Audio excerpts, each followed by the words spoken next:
Bismillahirrahmanirrahim. Assalamualaikum warahmatullahi wabarakatuh.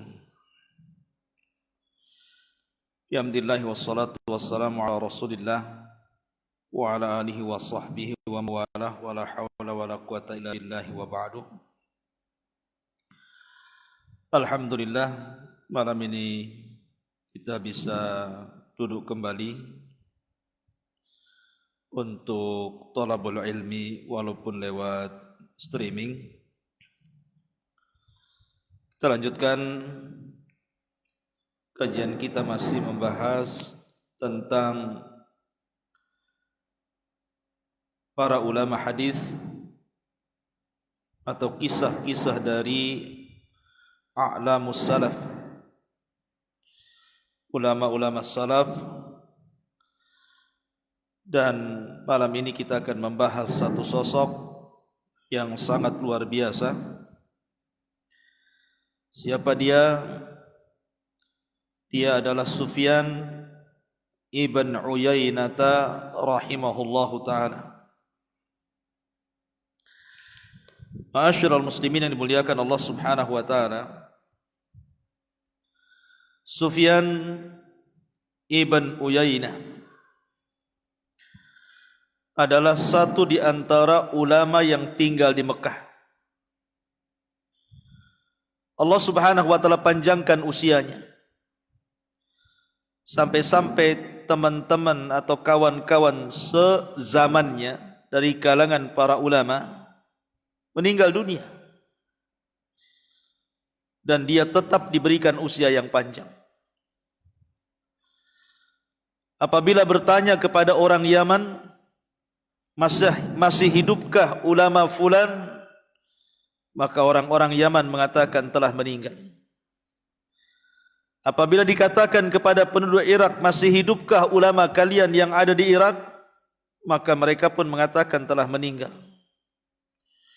Dan begitu seterusnya, kecuali Sufyan ibn Uyainah Allah berikan usia panjang,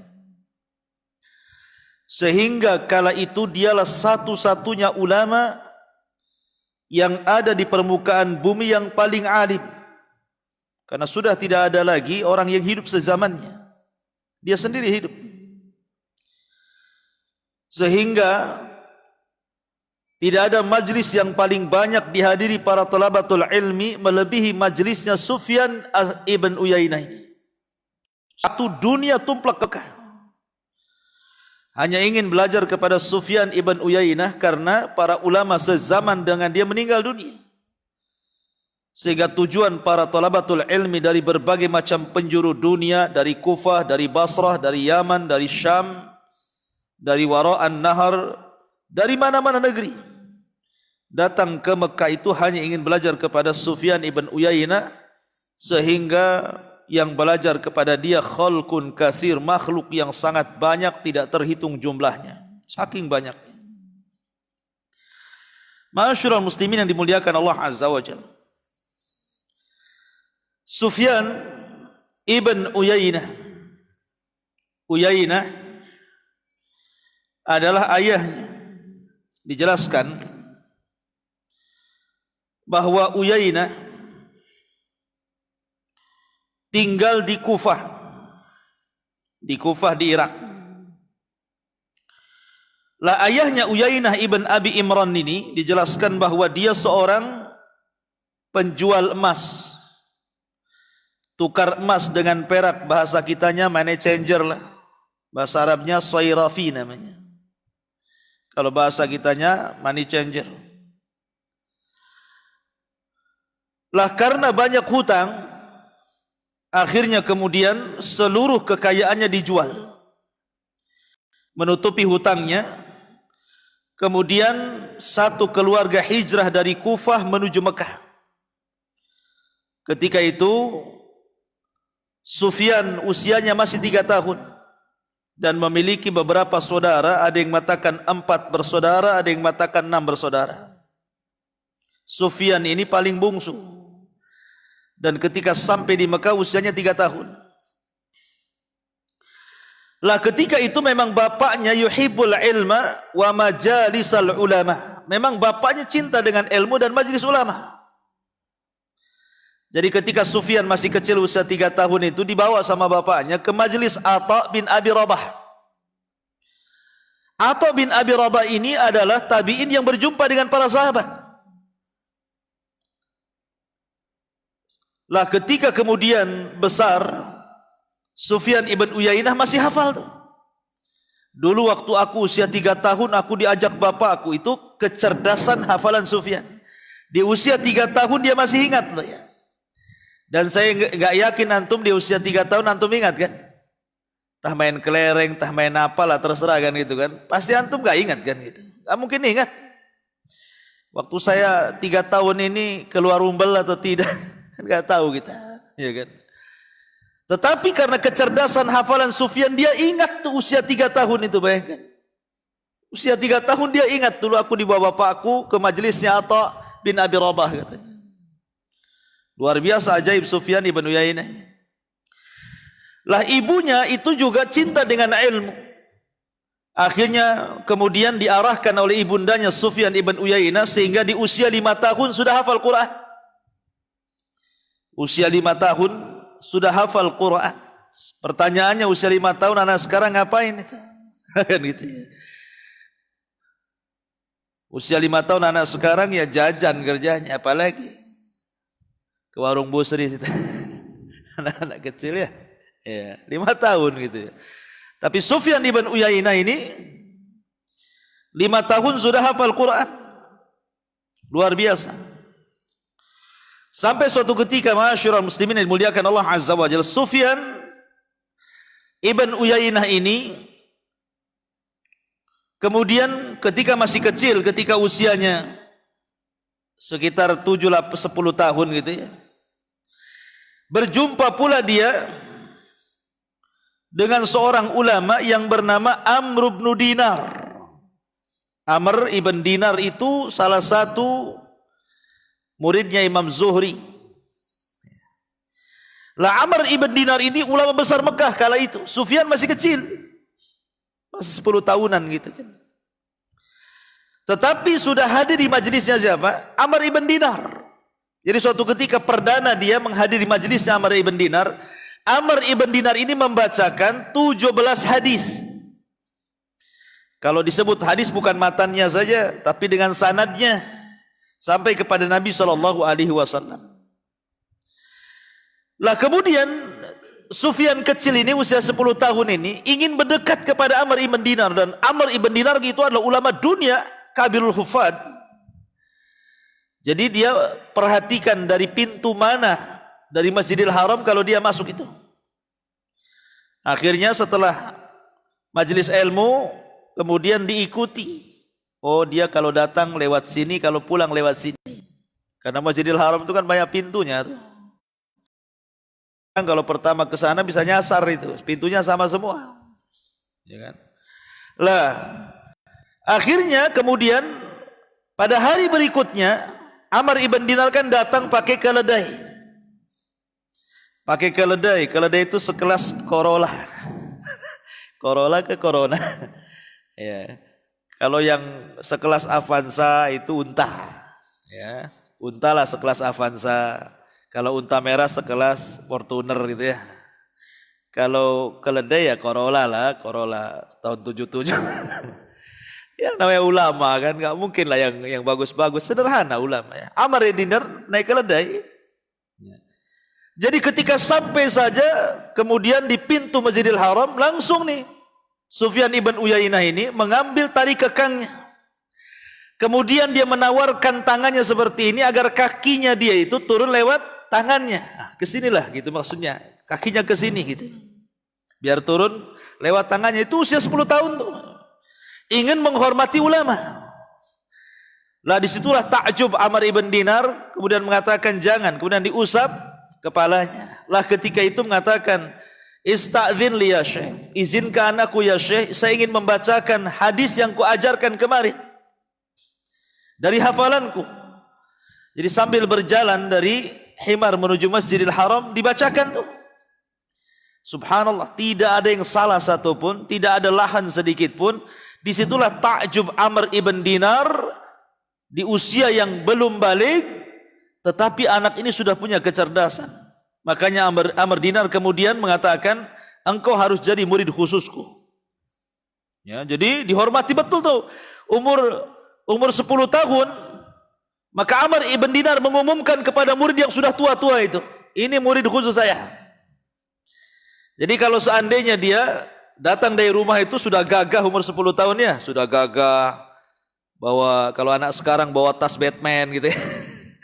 bawa pena, bawa apa gitu ya. Anak sekarang kalau mau sekolah lah gitu kan. Nanti masuk Masjidil Haram, apa kata orang-orang? Ibsahu faqad ja'akum syaikhun saghir gitu. Awas kasih jalan, telah datang saya kecil gitu.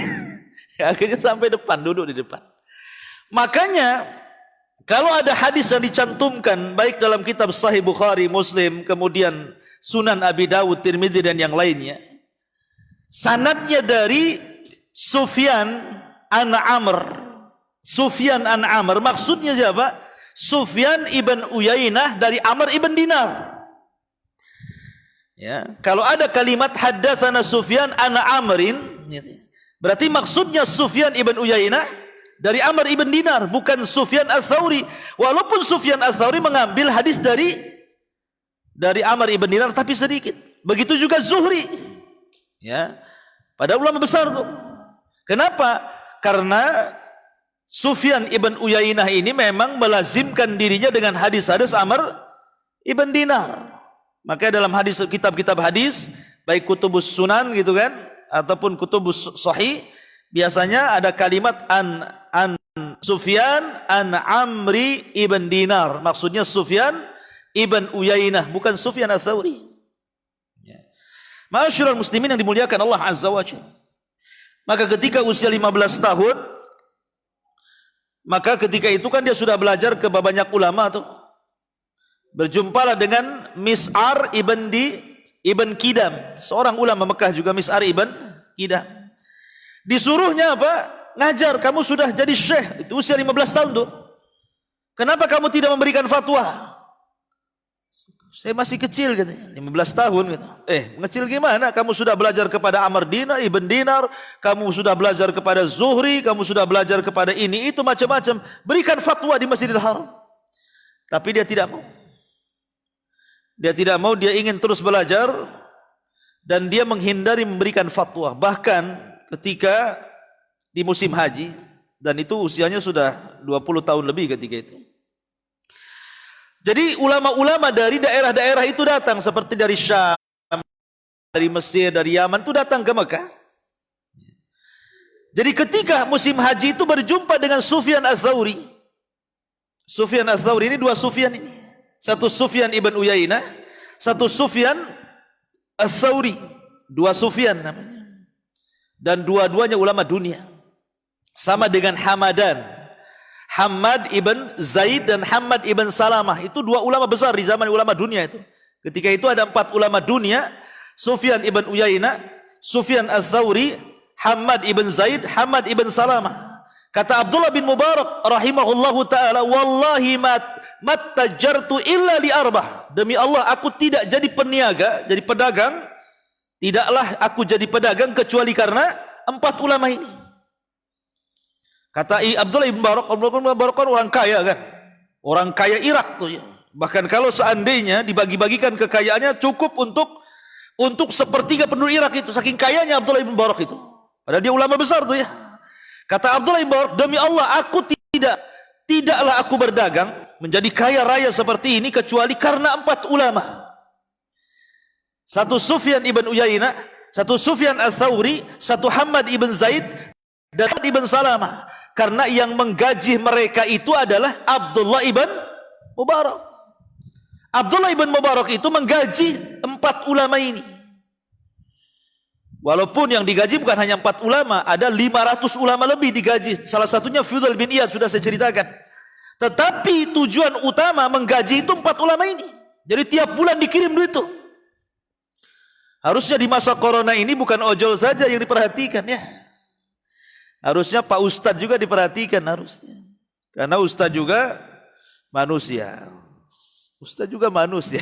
Perlu makan ya. Perlu makan, perlu beras. Ini yang ojol aja. Apa Ustadz harus jadi ojol dulu baru dibantu? Iya, Ustadz ini harus dipakaikan dulu helm ojol lah, baru dapat tentu bantuan. Kalau belum pakai helm ojol belum dapat. Iya. Ma'asyiral muslimin yang dimuliakan Allah Azza wa Jalla. Baik. Jadi Sufyan ibn Uyainah kembali. Sufyan ibn Uyainah, subhanallah ya, ikhwan. Banyak kisah-kisah yang bisa kita ambil. Di antaranya, sebelum saya kisahkan, saya akan sebutkan beberapa pujian para ulama. Pertama, berkata Ibnul Mubarak ketika bicara tentang Sufyan ibn Uyainah. Qala Ibnul Mubarak su'ila Sufyan al-Thawri an Sufyan ibn Uyainah faqala dzaka ahadul ahadin wa ma aghrabu. Katanya Ibnul Mubarak, aku bertanya kepada Sufyan al-Thawri, bagaimana menurutmu tentang Sufyan ibn Uyainah? Katanya Sufyan al-Thawri itu satu-satunya orang yang paling aneh. Ya. Kenapa? Dia alim, hafid, faqih, semua ada. Cerita fikih dia gudangnya, cerita hadis dia gudangnya, cerita tafsir dia gudangnya. Pokoknya dia ulama dunia. Makanya Abu Hatim Ar-Razi yang sudah saya ceritakan kisahnya, Sufyan ibn Uyainah imamun thiqatun kana a'lamu bi hadithi Amr ibn Dinar min Syu'bah.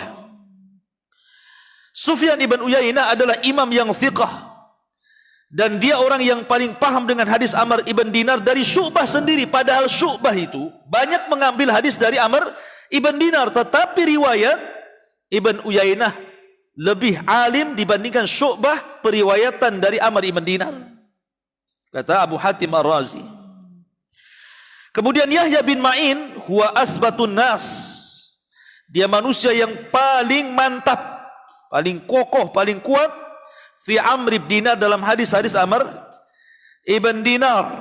Bahkan dikatakan oleh para ulama juga, diantaranya perkataan Bishr ibn Mufaddil, ma baqiya ala wajhil ardi ahadun yushbihu Sufyan ibn Uyainah. Tidak ada di permukaan bumi ini yang bisa persis. Nah, artinya tidak ada tandingan.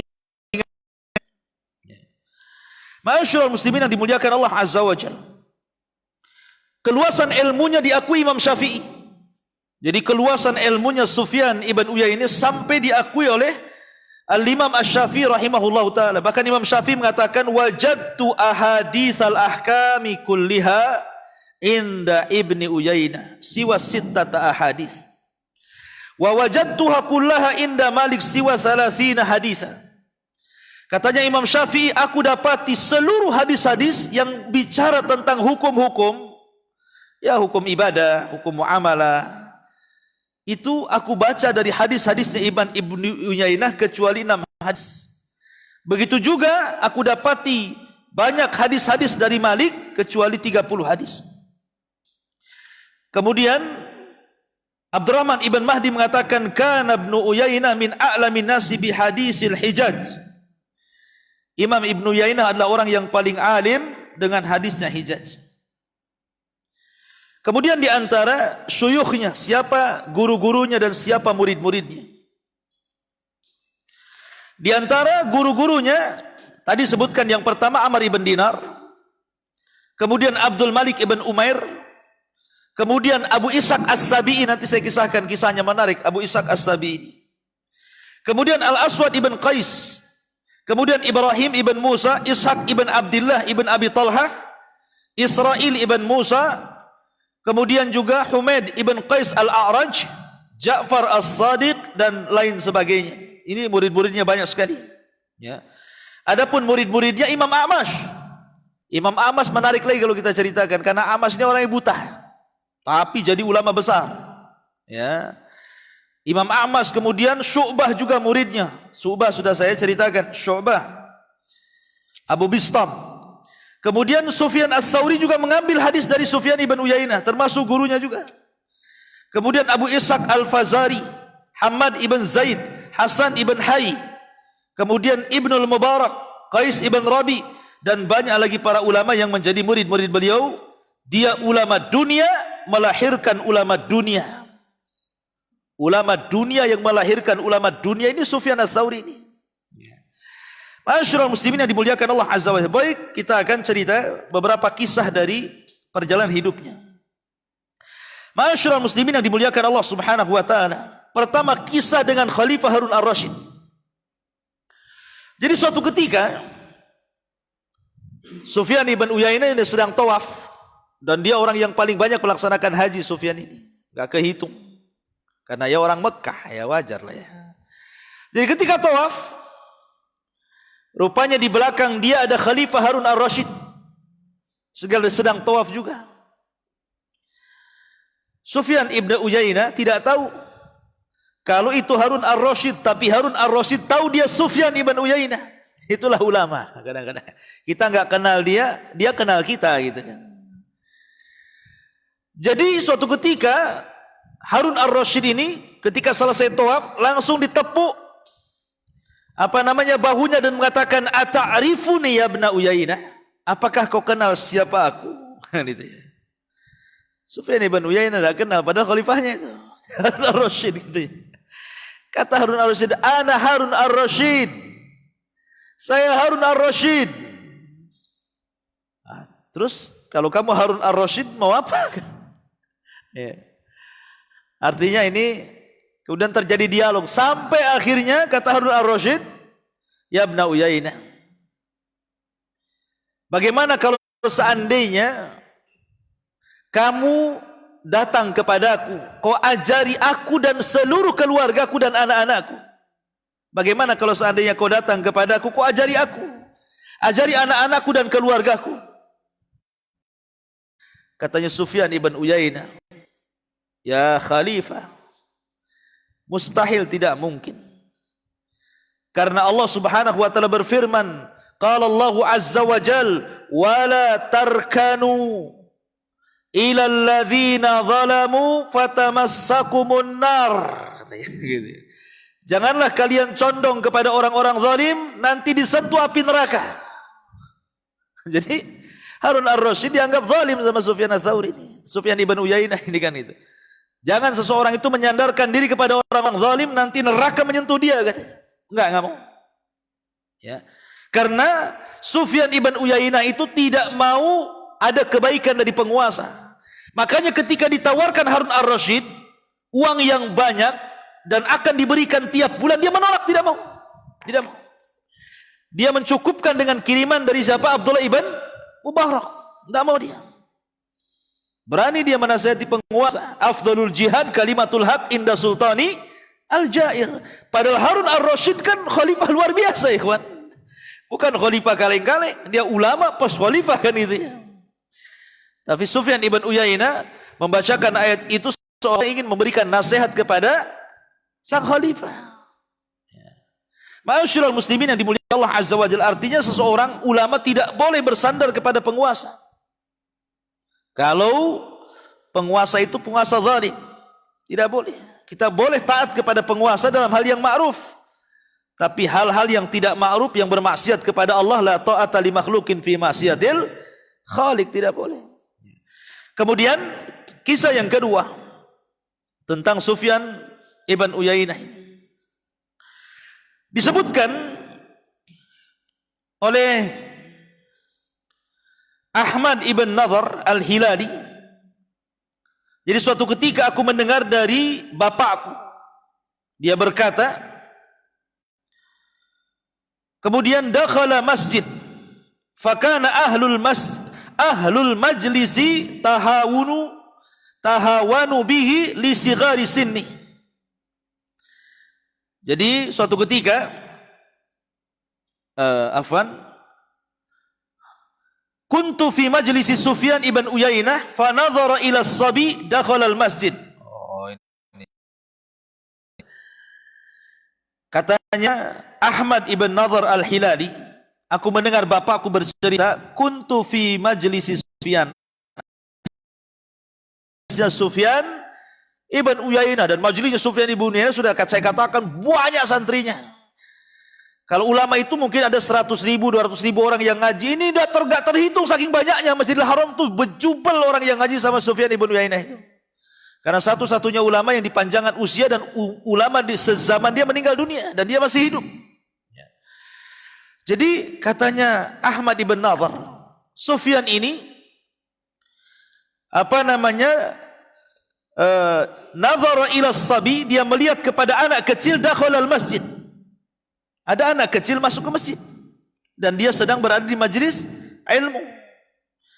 Kemudian fakana ahlu majlis tahawanu bihi li sighari sinni. Lah orang-orang yang hadir di situ itu merendahkan anak kecil ini. Namanya yang ngaji antum-antum gitu. Rupanya si Said di sini pula duduk dia gitu ya. Antum kan udah tua tuh, Said masih kecil gitu. Jadi pandangan antum nih kepada Said, ngapain lah si Said tuh kecil-kecil di sini, kan itu bahasanya kan. Main-main gitulah. Kamu belum waktunya belajar gitu. Maka ketika manusia melirik kepada anak kecil yang baru datang itu, yang duduk itu, dan mereka meremehkan anak itu, faqala Sufyan, maka Sufyan mengatakan, kadzalika kuntum min qablu famannallahu alaikum. Dia bacakan ayat surah An-Nisa ayat 94. Kadzalika kuntum min qablu, begitulah kalian sebelum sekarang jadi dewasa-dewasa ini kan. Famannallahu alaikum, maka Allah berikan karunia kepada kalian. Ingat, jangan meremehkan anak kecil, kalian juga pernah kecil masalahnya. Pernah kecil. Bahkan yang kecil itu siapa tahu nanti dia jadi ulama besar. Kemudian Sufyan ibn Uyainah menceritakan dirinya. Kata Sufyan ibn Uyainah, ya Nadhr, lau ra'aitani, kalau engkau melihat dulu aku ketika belajar kepada siapa? Amr ibn Dinar. Ketika itu wali asyara sinin, usiaku masih 10 tahun, teman-temanku sudah tua. Kemudian sementara tuli khamsata ashbar, tinggiku 5 jengkal. Nah, 5 jengkal. Tinggiku 5 jengkal.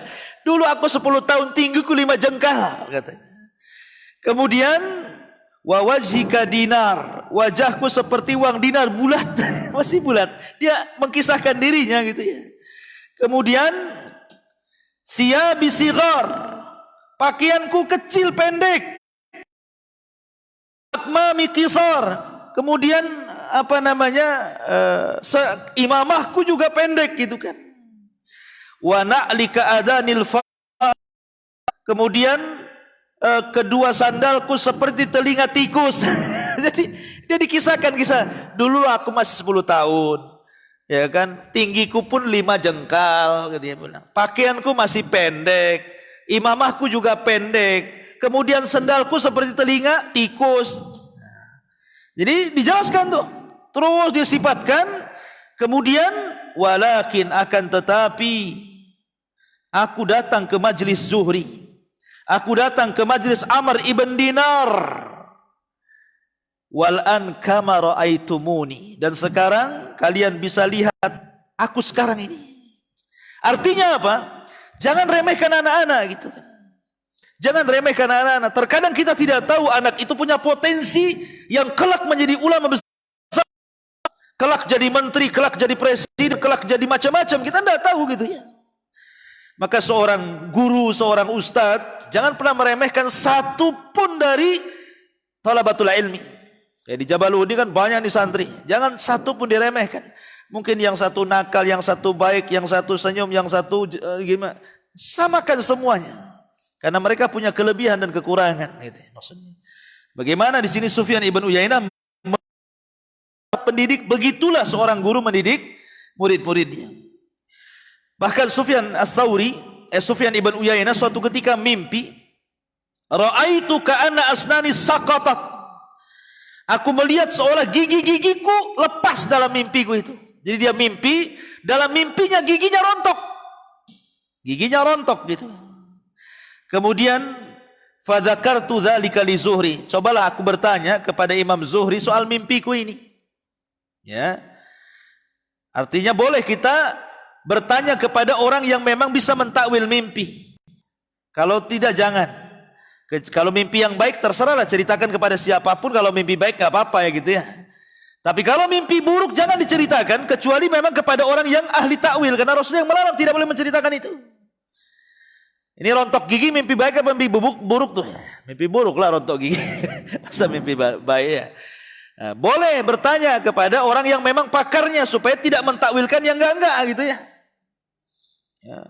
Seperti ada orang yang bermimpi dikejar-kejar ular, dibelit ular, enggak usah diceritakan. Ustaz, saya semalam mimpi, kenapa? Dikejar-kejar ular. Nanti kata udah suaminya mau nikah lagi nih. Dikejar-kejar orang katanya. Ha, kan jadi takwilnya nyesel pula jadinya. Jadi enggak usah diceritakan. Ya. Lah, kecuali memang orang yang dijadikan ini memang orang yang ahli takwil seperti Imam Zuhri. Diceritakan Imam Zuhri, semalam aku tidur mimpi tiba-tiba gigiku rontok semua gitu ya. Maka apa katanya Imam Zuhri? Tamutu asnanuka wa tabqa anta. Ya Sufyan, itu pertanda bahwa kawan-kawanmu akan mati dan engkau satu-satunya orang yang hidup. Ketika kemudian Sufyan ibn Uyainah sudah menua, satu persatu Sufyan ibn Ats-Tsauri meninggal dunia. Ya, kemudian Imam Zuhri meninggal dunia, Syu'bah meninggal dunia, semua meninggal dunia. Baik gurunya atau akronnya, kawan-kawan sebayanya. Maka ketika semua meninggal, dia masih hidup, usianya panjang. Maka dia satu-satunya ulama bukan dunia kala itu. Itulah Sufyan ibn Uyainah rahimahullahu ta'ala. Ma'asyiral muslimin yang dimuliakan Allah subhanahu wa ta'ala. Kemudian di antara kisah lain bahwa beliau itu dikenal dengan zuhudnya. Jadi Sufyan ibn Uyainah adalah alimin ulama'i zuhud, termasuk ulama yang paling zuhud di zamannya. Sekali lagi dia tidak meminta sesuatu kepada siapapun kecuali dari siapa? Dari Abdullah ibn Mubarak. Sampai suatu ketika ketika khalifah dipegang Abu Ja'far al-Mansur. Abu Ja'far al-Mansur ini baik sama ulama sebenarnya. Dia banyak mengirim pengawalnya untuk membawa uang banyak diserahkan kepada para ulama. Lah suatu ketika Sufyan ibn Uyainah ini menerima, padahal sebenarnya dia enggak mau. Dengan terpaksa dia karena ada hajat, ada kebutuhan, dia diambil tuh uang dari penguasa Abu Ja'far itu. Subhanallah, setelah kemudian beberapa hari setelah mendapatkan uang itu dan sudah habis, dia selalu menangis. Selalu menangis. Sampai-sampai kemudian dikatakan oleh murid-muridnya, "Wa mayubkika ya imam?" Apa yang membuat Anda menangis wahai imam? Maka dia mengatakan, "Tadzakkartu kisan minal khulafa." Aku teringat dengan satu bungkus yang isinya dinar dari khalifah. Ini yang membuat hilang kelezatan dalam ibadahku. Ini yang membuat hilang kelezatan dalam ibadahku. Kenapa? Sebenarnya tidak ada masalah secara hukum. Pemerintah ngasih gaji lah seperti kan, nggak ada masalah kan gitu secara hukum. Ya. Tetapi karena zuhud baraknya, memang dia tidak mau minta-minta. Dia hanya mencukupkan pemberian dari Abdullah ibn Mubarak saja. Ma'asyiral muslimin yang dimuliakan Allah Azza wa Jalla. Kemudian juga dalam riwayat yang lain ada kisah yang menarik bahwa Sufyan ibn Uyainah ini suatu ketika Dia berjalan dengan teman-temannya. Apa kata dia? Qala rajulun, kuntu amsi ma'as Sufyan ibn Uyainah. Aku suatu ketika berjalan-jalan dengan Sufyan ibn Uyainah. Idh atahu sa'il, tiba-tiba datang pengemis. Minta-minta. Ya. Minta-minta. Dan kalau antum tahu pengemis Yaman itu sebelum minta doa dulu. Allah yaftah alaik, Allah yuwassi' rizq, hayyakallah, gitu mereka ya. Allah yahfad, gitu ya. Pengemis sana gitu, sebelum minta itu doain kita dulu. Semoga Allah memanjangkan usiamu, semoga Allah menjagamu, semoga Allah meluaskan rezekimu, semoga Allah begini. Setelah doa baru minta. Ada uang enggak saya minta, gitu. Itu pengemis Yaman begitu. Kalau pengemis kita minta dulu. Kalau dikasih, oh mudah-mudahan. Oh. Kalau enggak dikasih, pah katanya. Kan itu ya. Kacau ya gitu ya. Kalau enggak pengemis punya akhlak gitu ya. Apa kadang dimaki kadang ya. Bakhil katanya. Bahlul lah, apalagi. Jadi orang sana itu doanya baik dulu. Kalau enggak dikasih alhamdulillah, enggak ya sudah gitu. Ya. Masyaallah muslimin yang dimuliakan. Jadi suatu ketika ada pengemis minta sama Sufyan ibn Uyainah. Dia enggak ada duit. Enggak ada barang mau dikasih gitu kan. Fabaka Sufyan. Tiba-tiba menangis Sufyan ini. Fakultu, maka aku katakan, kata kawannya, wa ma yubkika ya Aba Muhammad. Kunyah daripada Sufyan ibn Uyainah. Qala ayyu musibatin a'zam min an yu'ammal fika rajulun khairan fala yusibah. Dia menangis. Kemudian dia mengatakan, di musibah ini, kenapa aku tidak punya uang untuk diberikan, gitu maksudnya. Harusnya saya punya uang, saya punya benda, minimalnya aku kasihlah dia itu. Jangan sampai tidak dikasih. Maka ini di zaman corona harusnya lebih banyak lagi orang-orang seperti Sufyan ibn Uyainah ini. Jangan nunggu orang minta karena penyakit corona. Bagi anda yang dilebihkan hartanya, tabungannya punya lebih sedikit, maka bantulah saudara-saudara kita yang memang kesulitan. Ya. Ma'asyiral muslimin yang dimuliakan Allah Azza wa Jalla, dan banyak lagi kisah-kisah beliau. Akan tapi waktu juga yang membatasi kita. Mudah-mudahan ada manfaatnya. Dan terakhir kita menjelaskan tentang wafat beliau sedikit. Bahwa Ibn Uyainah ini wafat, dijelaskan rahimallahu Sufyan ibn Uyainah, merahmati Sufyan ibn Uyainah. Fa innahu qad qil, sesungguhnya telah dikatakan, annahu fi akhiri sanati hajjin. Qala, ketika haji yang terakhir yang ia lakukan, dia mengatakan, jawaztu hadzal maudhu 70 marrah. Aku sudah sampai ke tempat ini 70 kali. Artinya sudah 70 kali haji. Dan itu haji yang terakhir yang ngomong begitu. Aku sudah sampai di tempat ini. Ada yang mengatakan di Mina 70 kali. Kemudian wa aqulu fi kulli marrah, dan setiap aku sampai di sini aku selalu berkata, Allahumma la taj'alhu akhirul ahdi fi Allah, janganlah kau segerakan diriku meninggal di tempat ini. Aku masih rindu untuk haji gitu. Jangan sampai aku mati duluan. Wa inni qad istahyaitu minallah min kathrati ma as'aluhu dzalik. Tetapi aku sudah malu. Terlampau banyak meminta kepada Allah agar aku jangan diwafatkan agar aku bisa haji dan haji. Aku sudah malu, terlampau banyak meminta.